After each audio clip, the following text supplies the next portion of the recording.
Good afternoon, good evening, everyone. We have breaking news to share with you in today's video on September the 1st, 2023. We have an area of interest coming off of Africa that has serious big potential of becoming our next tropical storm or hurricane as it moves generally westward at 5 to 15 miles an hour. We're also keeping an eye on Adelia as it gets closer and closer to Bermuda, Franklin, Jose, Gert, and Tropical Depression 12. I'm telling you what, it is the first day of September and it is coming in like a lion. So we're going to break down all those details on who is going to get impacted by this area of interest coming off of Africa. So to start things off, we're taking a look at the latest National Hurricane Center graphical tropical weather outlook page, and I'm telling you what, I have never seen this since at least 2020 when we had 6 named storms at once. We're getting really close of seeing that, and it is to be announced if we might get there. If this develops quick enough, we might break another record or tie a record for the most named storms at once in the Atlantic. So really quickly, here is Tropical Storm Jose. This is going to quickly disintegrate as it gets absorbed in Franklin. Winds at 50 miles an hour. Tropical storm, or post-tropical cyclone, that is, it is almost a hurricane, but it really isn't because it has undergone different changes with its structure, but winds at 80 miles an hour, and it is moving to the northeast at 17 miles an hour. Adelia, it is approaching Bermuda here with winds at 50 miles an hour. Made landfall, we all remember, in the Big Bend of Florida a few days ago. And then, of course, we have Gert down here with winds that are at 40 miles an hour. And by the way, that is the same name. It was Gert before, kind of fell apart, and then it is renamed again with the same identification, if I can speak today. And then we have Tropical Depression number 12. This could also become our next named storm. I mean, this is absolutely astounding, just ridiculous how 2 weeks makes a huge difference in the Atlantic. I mean, just popped off really quickly. It's like the spark was ignited and we have this fire of activity in the Atlantic. But the area that I really want to focus on very carefully is what comes off of Africa. This one, my guys, has the potential of becoming a big problem. This is one of those systems that it's going to cause a lot of people could be impacted by this. And so we really need to talk about this. This is what we call our next troublemaker because it could cause a lot of trouble for areas like the Caribbean, maybe the Dominican Republic, and perhaps even the Bahamas. There's a lot of model support on this, so the reason why I'm jumping the gun at seeing a tropical storm or hurricane here is because there is a lot of model support today at seeing that could actually come true. So looking at the latest tropical or true color satellite imagery wide from Dr. Levi Cowan at Tropical Tidbits, and I mean, come on, there's just so much activity, and it's actually very hard to see one of those. Jose is somewhere over here. It's going to do a little Fujiwara effect with Franklin that's up here. Here is Adelia approaching Bermuda, and then we have Gert down here. We have Tropical Depression number,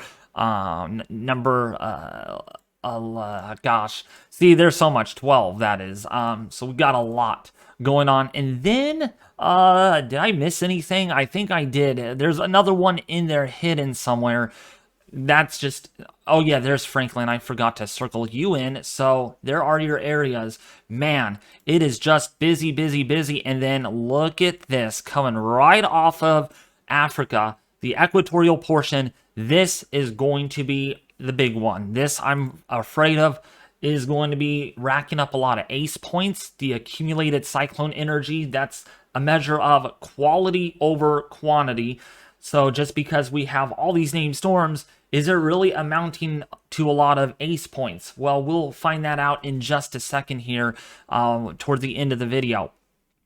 So we're going to start off and looking at the Euro. Yesterday, I'm so sorry I breezed through the entire video without really going into a lot of detail. I'm going to try to keep this rather short though, because again, I want you all to get the information that you need as quickly as possible, but at the same time, I just don't want to bore the heck out of you all. After all, there's a lot going on in the tropics, so maybe it is necessary to go a few extra minutes in today's video.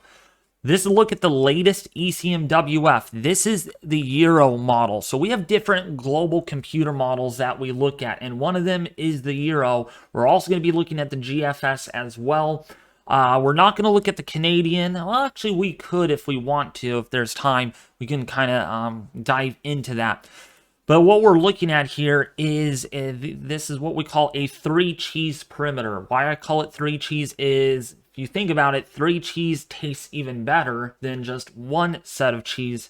I know I'm using food in this video for kind of an analogy, but this is like your 3 cheese, the 3-plot process. The vorticity, this is what we're looking for. So this is Franklin up here. See that ball of dark red? Yeah, that's vorticity. That's spin in the atmosphere. And then we have our heights here. See these lines? This is at 850 millibar, these thicknesses, right? This is kind of demarcating where we have a ridge in place, or where we have a lower pressure or lower thicknesses in the atmosphere. So we can kind of get an idea. Here's a ridge right here. This is over the eastern seaboard. We have a trough carving out where we have Adelia and also as well as Franklin. We got another ridge in here, and this setup is going to cause a lot of mayhem for what is going to happen off of Africa as this tracks eastward within the next several days. And this system right here to the northwest of the Cabo Verde Islands, I'm not too worried about this. This is actually going to turn out to sea. Might bring some inclement weather to the Azores, but otherwise, this thing is not going to be a whole big problem. There's no way this is headed west because of the atmosphere that is in place. We have this trough, we have this ridge, there's an escape route. But this down here off of Africa will be a whole different ball game. Yeah. All right, let's go forward. So let's pull this through the next couple of days. This is Sunday. This is the 3rd of September. So if you're following me, the 3rd right here, 2023. And there it is. Now, while this doesn't look a whole lot, this is bad news because, to be quite honest, it's rare that I say, I hope this strengthens sooner rather than later. Because if this waits beyond, like, say, over here, then it's going to hit someone and it could be pretty vicious. Versus if it develops quicker than later or sooner than later, this could move more poleward and avoid a lot of areas and become a fish storm. So in rare occasions, I hope this strengthens much quicker, sooner rather than later. Okay, so it moves more poleward. I hope you guys don't take that the wrong way. I'm not wishing these things. I promise you, okay? But climatology, the fluid dynamics works really well here. Is if things develop sooner, it goes with the Coriolis effect, then they move more poleward. The stronger they are, they tend to move more in this general direction. Say, if it develops later, look at who might get hit versus if it develops out here towards Africa or right off of Africa, it moves and avoids places, okay? Well, okay, let's go forward. So this is day 4 right here. So again, there is our enemy of potential destruction that could evolve. There is Delia, just kind of going to retrograde and go back. Little Fujiwara effect, a binary interaction here off the coast of France. Interesting enough. Let's go forward out to day 5. This is for Wednesday, September the 6th. By the way, at this point, we're not far from that peak, that climatological peak, folks, of the Atlantic hurricane season. The peak, that's the 11th, the 12th of September, when technically we have the most activity with Cabo Verde activity or Cape Verde season, when these waves really get going off of Africa. So yeah, it's behaving that way at this point. This is our area. Look how strong that is on the Euro. Let's go forward in time. And this is about day 7, day 8. So this is day 8 right here. Day 9. Look how strong that gets. Okay, now, some of you are probably like, oh, good. It's not going to hit land. It's not going to hit my area. Well, there also has been a trend further south. And when we look at this, let's look at the 0Z run.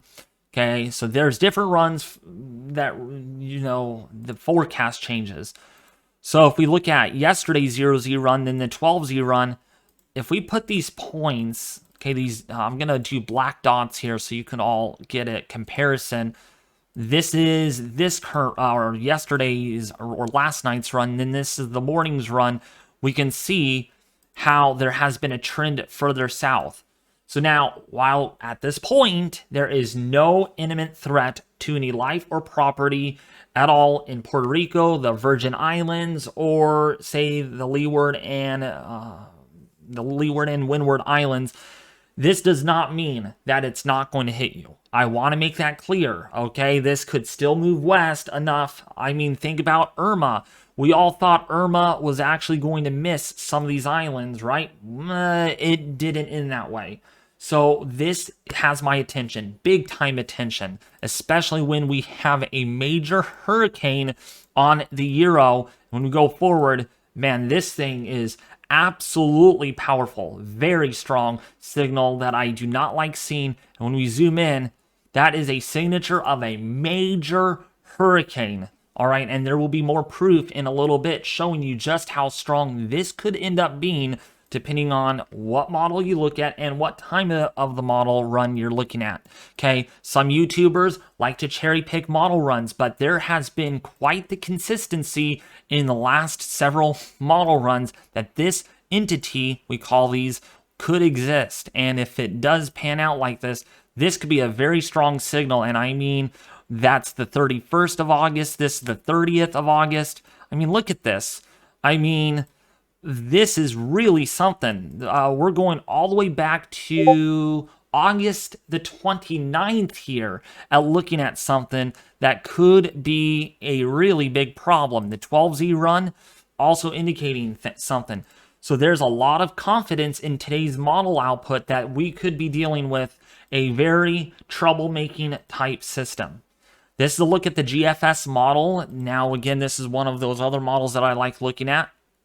And if we just play this forward, I'm going to actually zoom in here so you all can get an idea where this is going to hit. The GFS, this is day 8-ish.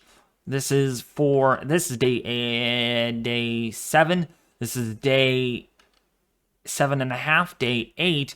This is the peak of the Atlantic hurricane season, roughly right about here. We could be looking at a pretty intense hurricane. I mean, this would be a major hurricane, perhaps a hurricane that's below Cat 3 intensity.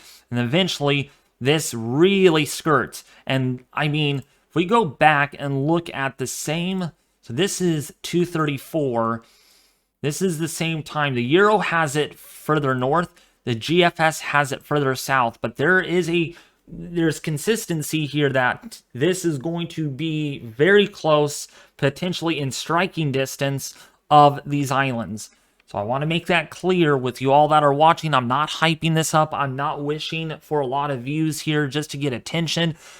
I mean, there's a lot of signals. We're going to look at the ensembles too. I'm going to make sure I'm doing my job the proper way without hype, no cap, no fear mongering or anything. You all are going to say that in the comments that you're hyping this up, you're scaring people. Stop it. Stop the willy-washy hyping.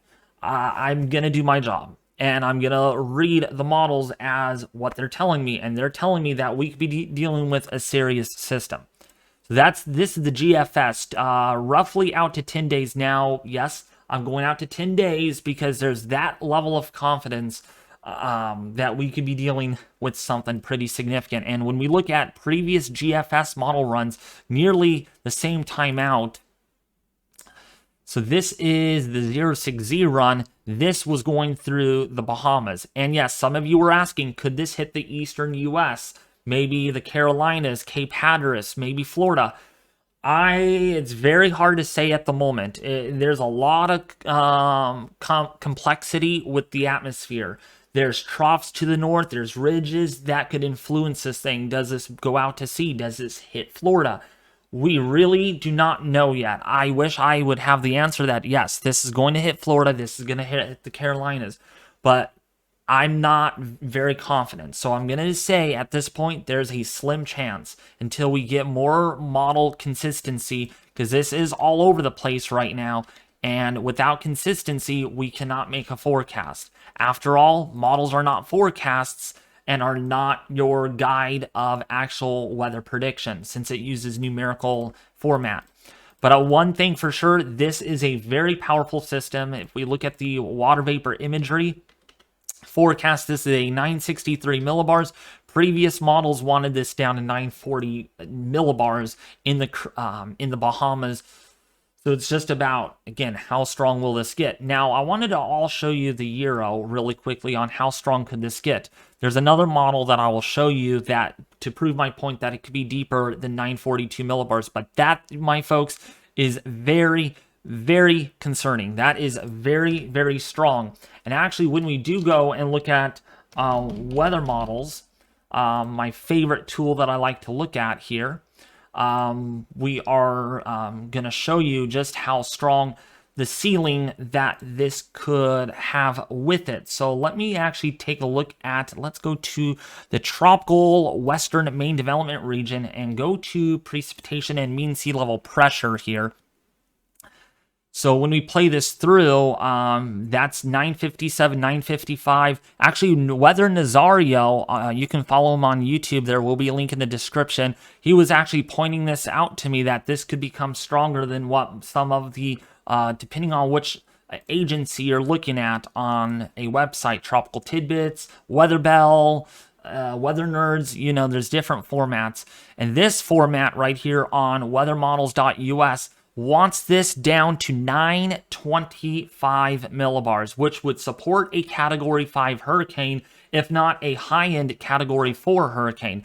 Now, what I just said does not mean it's going to happen, all right? Again, that is the worst-case scenario. The highest ceiling on this could get there in the ballpark of a Category 4 if the atmosphere cooperates nearly perfectly.